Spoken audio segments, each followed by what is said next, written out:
کہہ دو کہ ناپاک چیزیں اور پاک چیزیں برابر نہیں ہوتی، گو ناپاک چیزوں کی کثرت تمہیں اچھی ہی لگے، تو عقل والو اللہ سے ڈرتے رہو تاکہ کامیاب ہو جاؤ۔ مومنو، ایسی چیزوں کے بارے میں مت سوال کرو کہ اگر ان کی حقیقتیں تم پر ظاہر کر دی جائیں تو تمہیں بری لگیں، اور اگر قرآن کے نازل ہونے کے ایام میں ایسی باتیں پوچھو گے تو تم پر ظاہر بھی کر دی جائیں گی۔ اب تو اللہ نے ایسی باتوں کے پوچھنے سے درگزر فرمایا ہے، اور اللہ بخشنے والا ہے، بردبار ہے۔ اس طرح کی باتیں تم سے پہلے لوگوں نے بھی پوچھی تھی، مگر جب بتائی گئیں تو پھر وہ ان سے منکر ہو گئے۔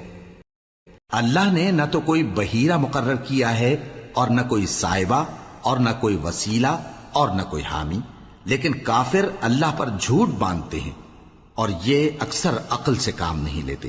اور جب ان لوگوں سے کہا جاتا ہے کہ جو کتاب اللہ نے نازل فرمائی ہے اس کی طرف اور پیغمبر کی طرف رجوع کرو، تو کہتے ہیں کہ جس طریق پر ہم نے اپنے باپ دادا کو پایا ہے وہی ہمیں کافی ہے۔ بھلا اگر ان کے باپ دادا نہ تو کچھ جانتے ہوں اور نہ سیدھے رستے پر ہوں تب بھی؟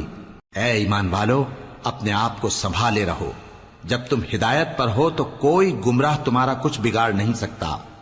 تم سب کو اللہ کی طرف لوٹ کر جانا ہے، اس وقت وہ تم کو تمہارے سب کاموں سے جو دنیا میں کیے تھے آگاہ کرے گا اور ان کا بدلہ دے گا۔